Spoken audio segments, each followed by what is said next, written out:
Coming face to face with our inner selves at moments of crisis is a recurrent theme of the short story. In fact, questioning our motives and actions is an American tradition. Perhaps by pondering the rightness or wrongness of our culture's choices, we hope to justify, legitimize the good fortune, abundance, and relative freedom that our country has enjoyed. Henry James, who was born in the United States but lived most of his life in Europe, often explored the American psyche and its self-consciousness through the experiences of an expatriate, someone uprooted from his native soil and transplanted among strangers. In his story, The Jolly Corner, written in 1906, James' hero is an American recently returned from many years abroad. He's struck by the immense changes that have occurred during his absence. He remarks on the newness, the queerness, above all, the bigness, for the better or the worse, that assaults his vision. And he begins to wonder what would have happened had he remained. What kind of a person would he have become? The question grows into a kind of obsession, and he's compelled to search out and confront the man he might have been. There's usually a threatening presence lurking within the tangled formalities of James' drawing room world. In The Jolly Corner, the presence erupts into life.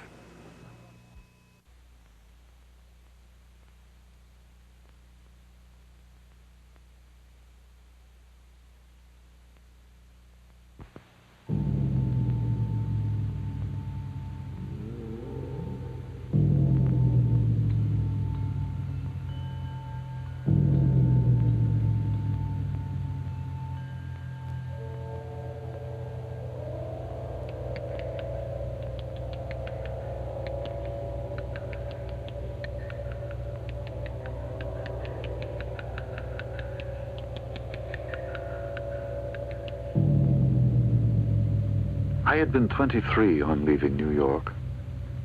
I was 50 now, and wondering, almost obsessively, what I would have been like had I stayed. I had returned, at long last, to see about my property, the house on the corner, just off the avenue, which, owing to its felicitous nature, I had always called the Jolly Corner, which had passed to me after the successive deaths of my older brothers.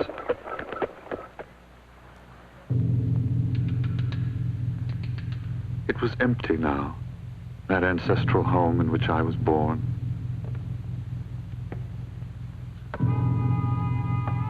I felt drawn to it, as though compelled by some ineffable presence there.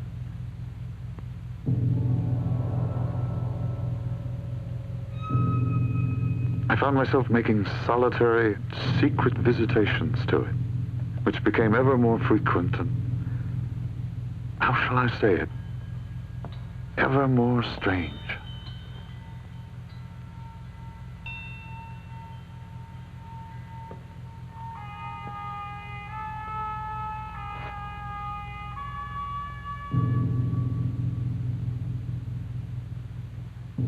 I had also returned, I suppose I must admit, to see Alice Staverton again.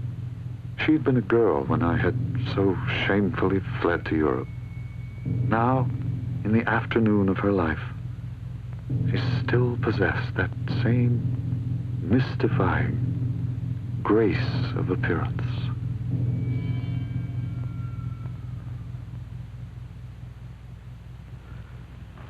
Well, tell me, what do you make of it all?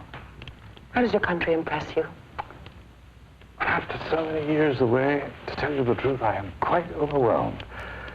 The newness of everything, the bigness, everything is so vastly changed.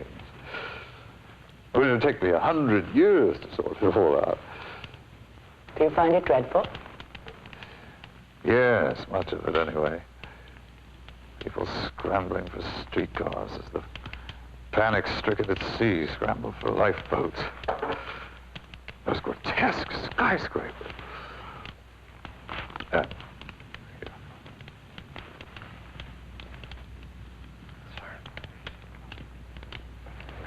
Ah, thank you. By the way, my room has not been rearranged yet to my satisfaction. Will you remind Mr. Swan at the desk about that? Of course, sir. Please, I will not feel altogether settled in until that's done. I'll attend to it immediately, sir. Thank you.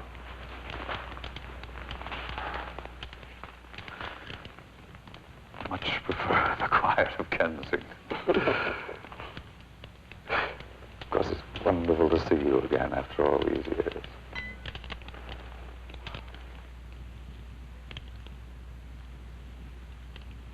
You haven't changed, Alice.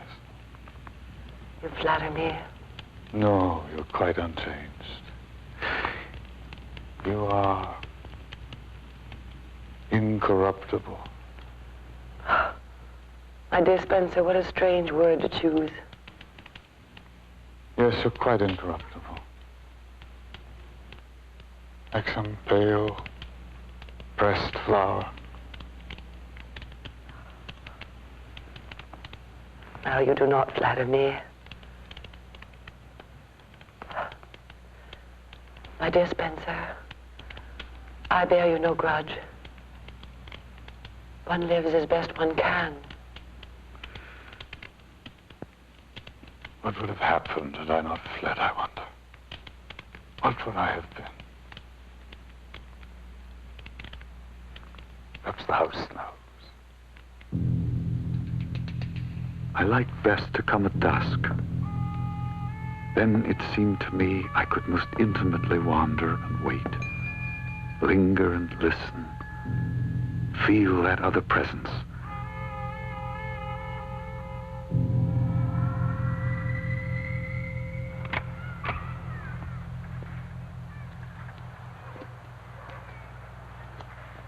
Should I ever have returned, I wonder, if it hadn't been for my property?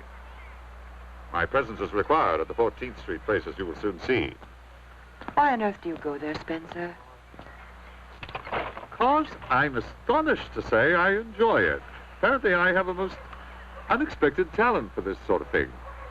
You surprise me, Spencer. I thought you dedicated your life to collecting objets d'art. Ah, but you're mistaken, Alice. There are sides of me you have never seen. Shall I ever? Perhaps.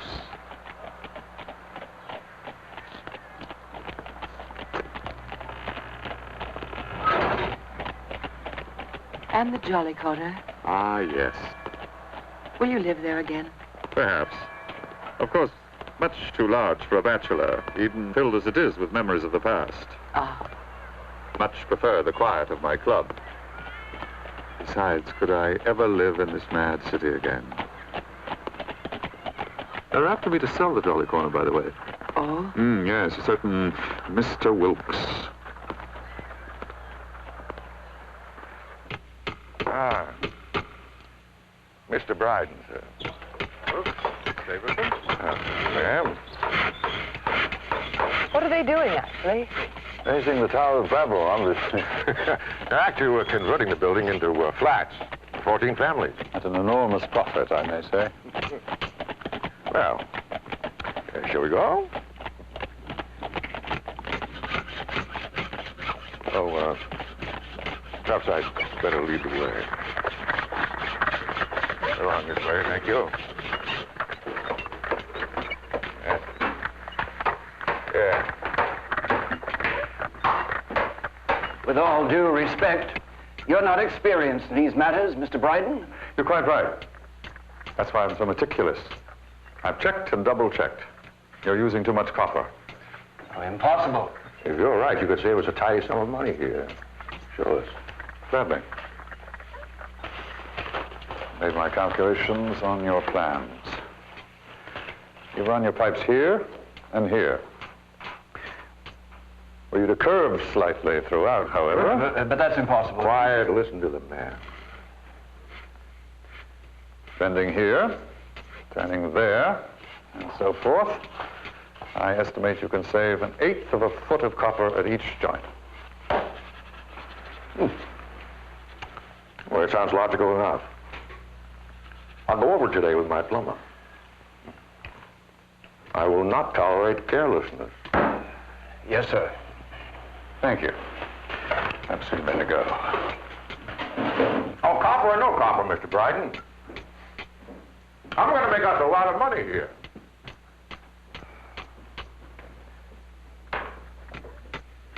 Yeah, I could make you even more, if you'd let me.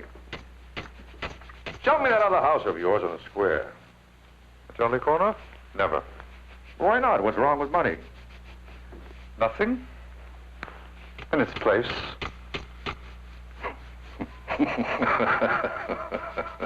Oh, yes, I know my place well enough. Right at the top of the heap, that's where. Oh, not your heap, of course, mine.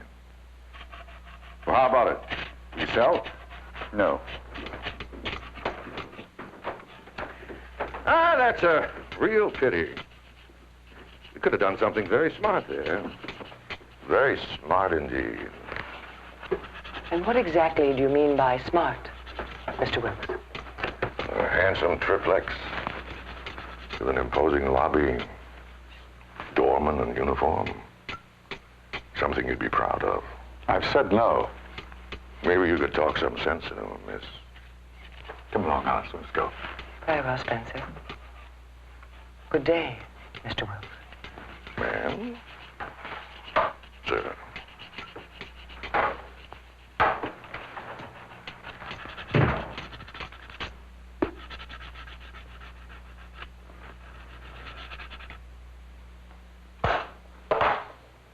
How dare he speak to you in that tone?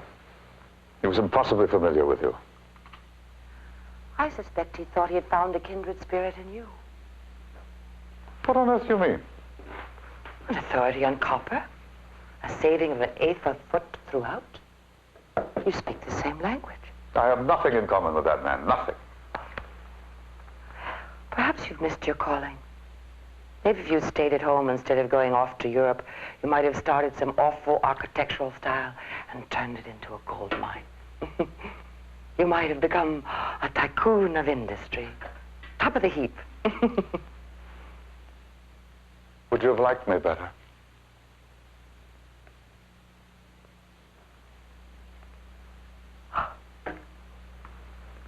My dear Spencer.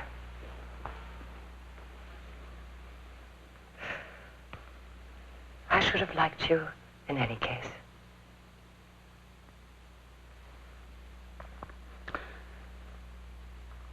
But he'll never have the Jolly Corner. That much is certain. I suppose you can afford to be sentimental, Spencer, living in luxury on the gains from your other building. Well, yes, you may put it so.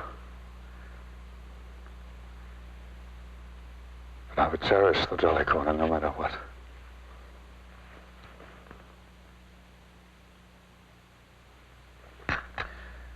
Finish your tea, Alice. We're going there.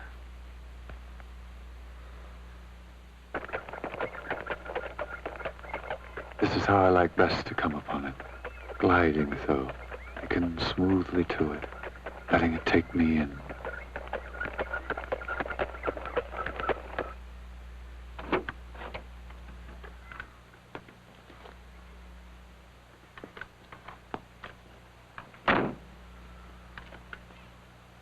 It's still very pleasant. Yes. Monument to a better time than this. Our time. We're remnants, I'm afraid. Look, I was born just there in that room.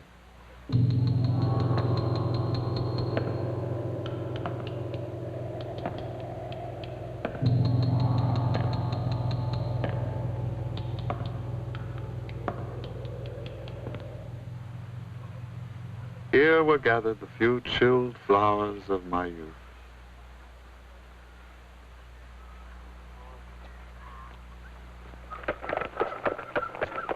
I remember how busy it was. Now it is. Waiting? I should have said empty. Ah, not empty for me. Furnished and lived in. Shall we?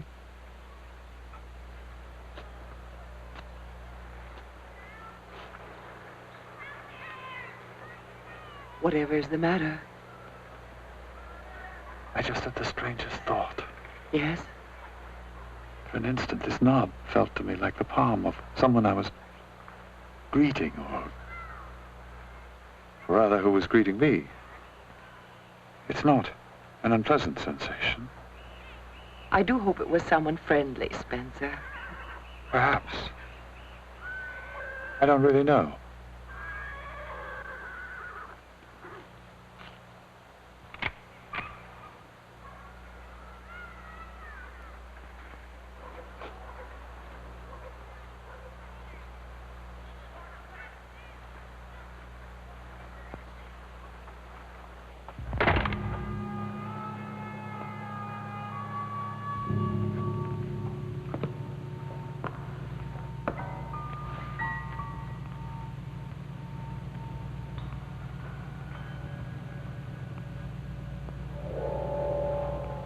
I tell you how powerfully it affects me to walk through this house.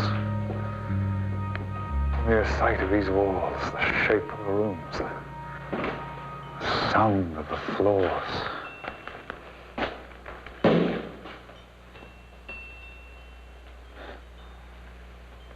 Three generations of my family lived and died here.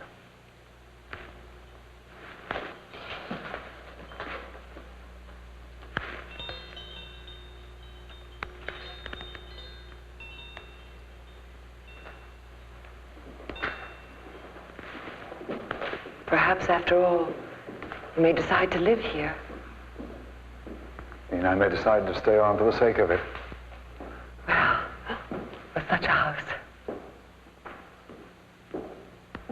Ah, I might have lived here. Did you attend the funeral? Yes, of course. How forlorn, how lonely an event it must have been. Somehow I couldn't bear to come across the Atlantic for that. Yes, of course.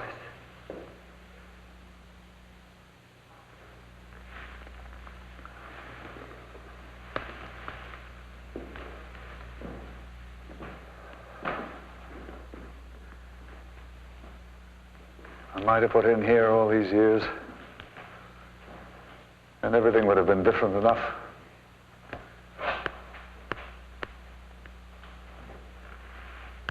I dare say, funny enough, that's another matter.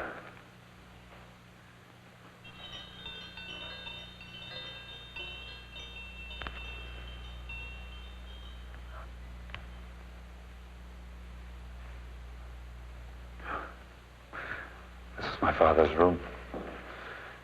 His picture hung just there. Were you ever in this room? No. It was just off the ballroom.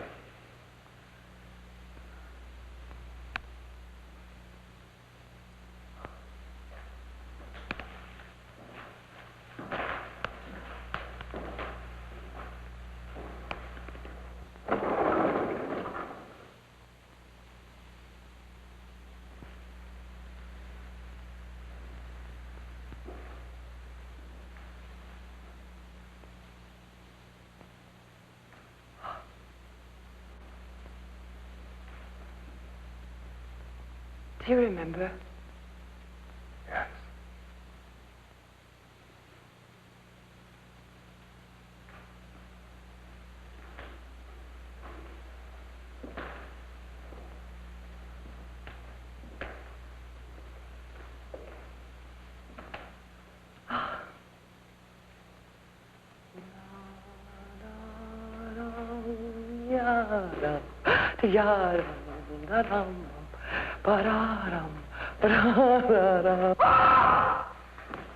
Don't be alarmed. It's only Mrs. Muldoon.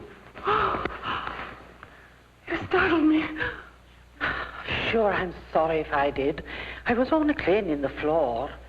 I'll be finished soon enough. Yes, of course. I always finish before dark. Sure, it's black as a grave in here then. What with no gas. And I wouldn't want to be creeping around here in the evil hours with nothing but a candle. Nor would I. Quite so. Thank you, Mrs. Mulder.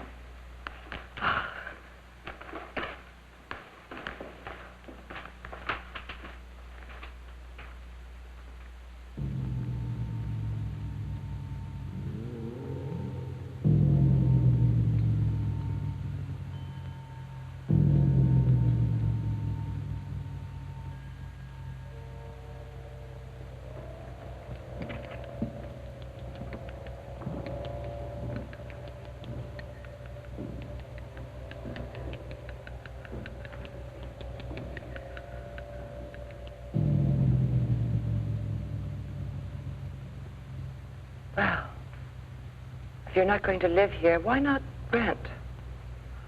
Or even do sell? Because I refuse. I have no reason. That's the beauty of it. Not even a ghost of one? Ah, ghosts, yes. The house must swarm. I should be ashamed of it if it didn't.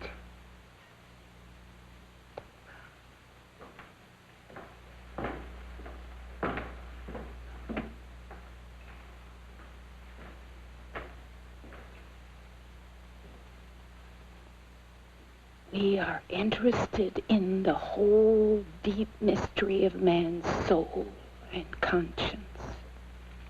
There exists a huge psychic organism as yet imperfectly expressed.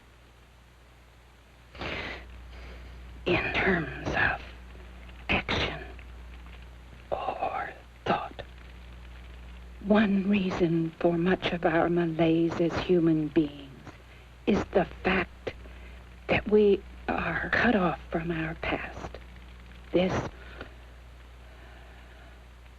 perfect part of ourselves. And yet, if we commune, if we make the leap, if we yield, why then we can readily commune with this inner world. I am now ready to begin.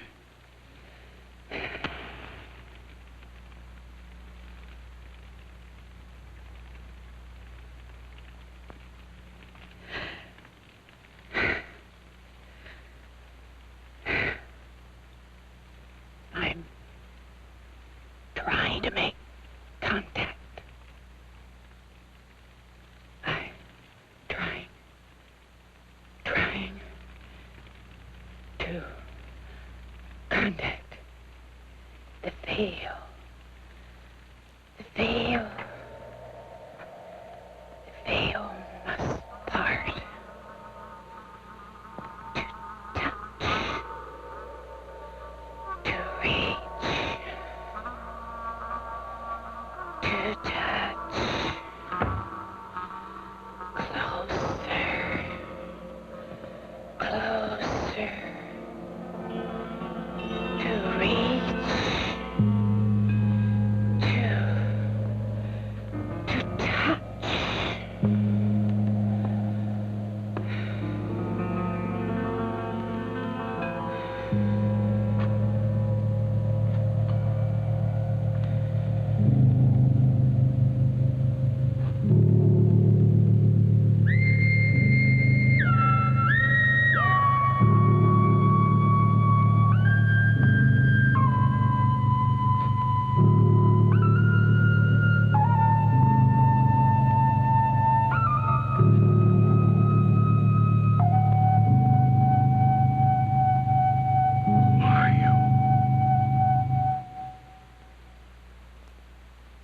You're quite right, Alan.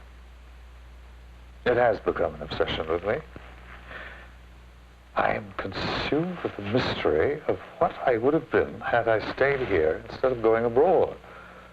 What would it have made of me? I keep forever wondering. All idiotically, as if I could possibly know. And why should you care to know? But I do. Desperate.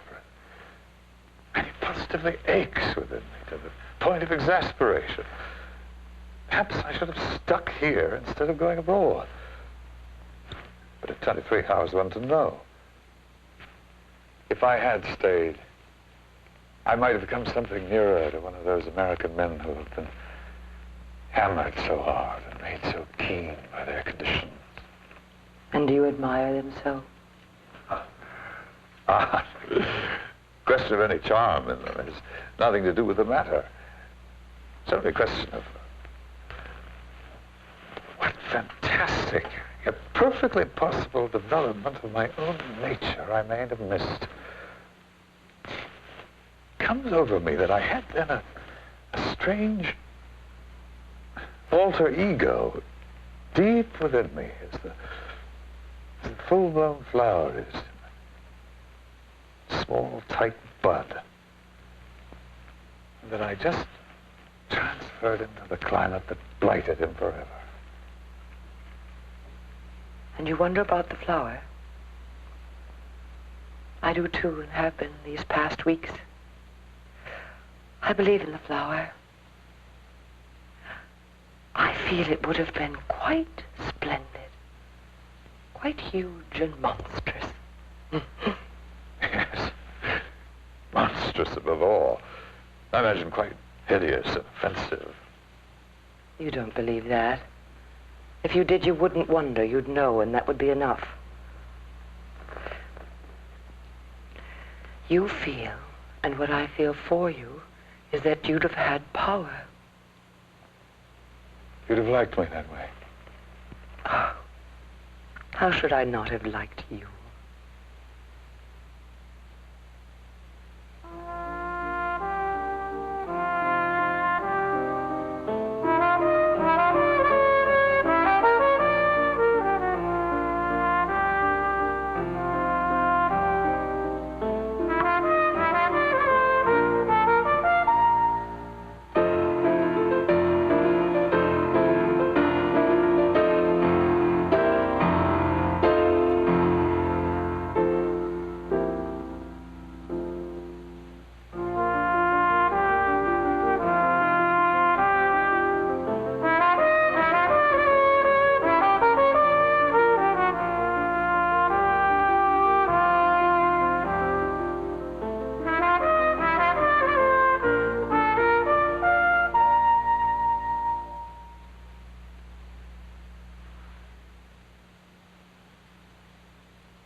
I roamed slowly here.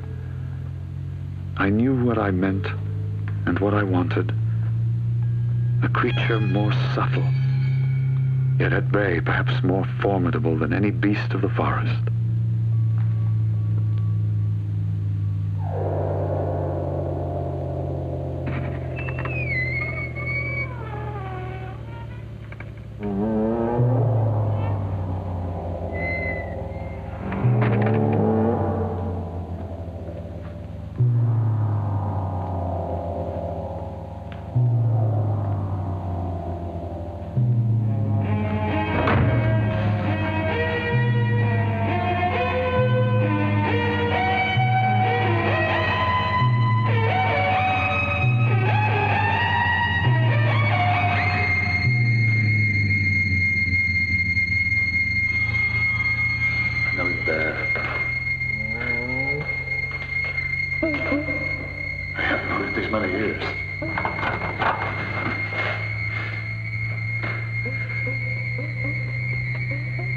I have pursued you, but now I must spare you, and I couldn't. No! No!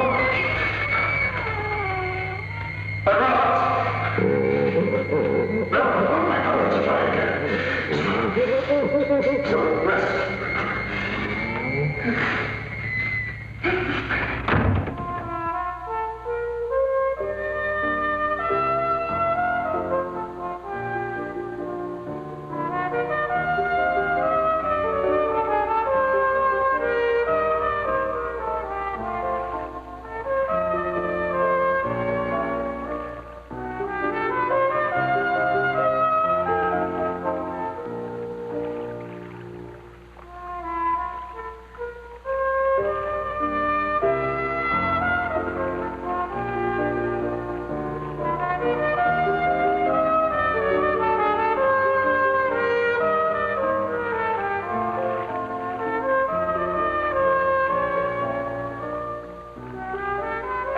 See how, without my exile, I might never have been waiting all this time. I see that it has spoiled nothing. It hasn't spoiled your being here at last. It hasn't spoiled this. You really believe, then, that I am as good as the person I might have been? No, far from it. But I don't care. You mean I'm good enough? Would you believe me if I say so? Anyway, the other person is still you. He's not myself. I know I've seen him. You? In a dream, I've seen him as I see you now. Ah, a dream. Twice over, I've seen him. You have the same dream? The very same, twice over. You dream about me at that rate? About him. Well, then, you know all about him. What's the wretch like? How can one describe a dream?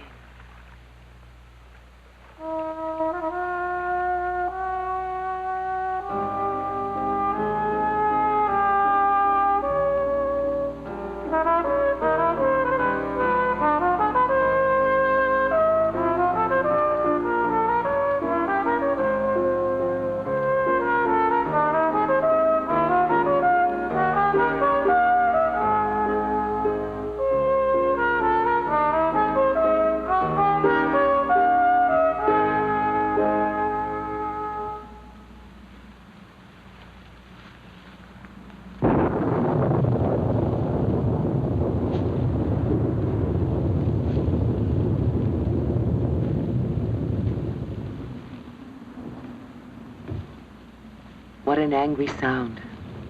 Yes. I imagine it sounds like battle. Ah.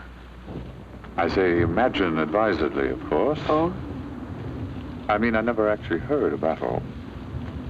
Brother was fighting brother here. I was in Europe collecting. Are you embarrassed by your good fortune? Ah, yes.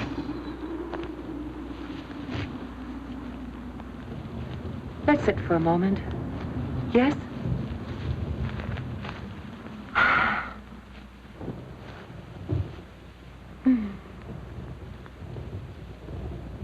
You think I'm a coward, Alice, as some people do? I think you've not yet been tested.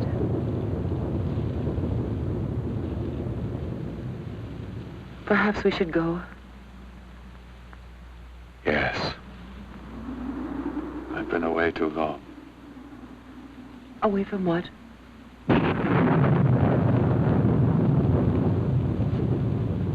From him. What? I shall see him now.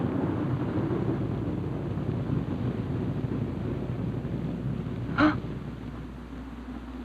Yes, I shall.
So,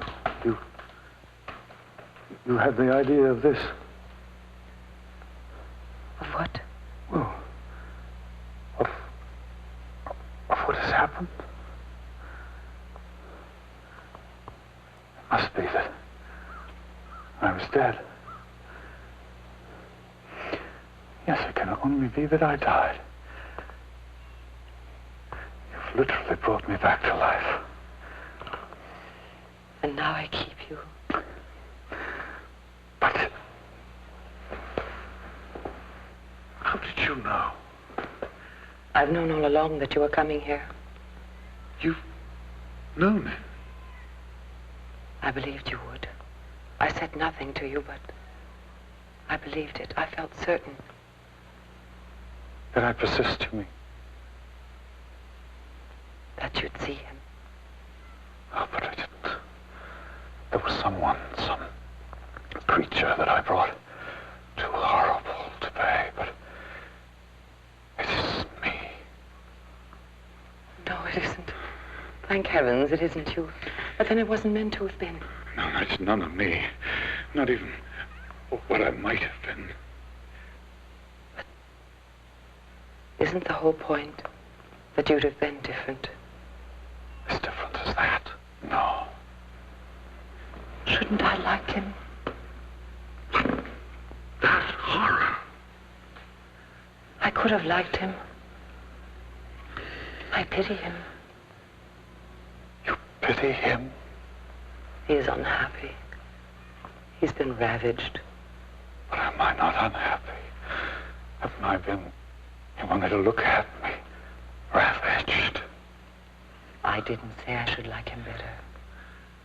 He is grim and worn. And many things have happened to him. Yes, a million a year. But he hasn't you.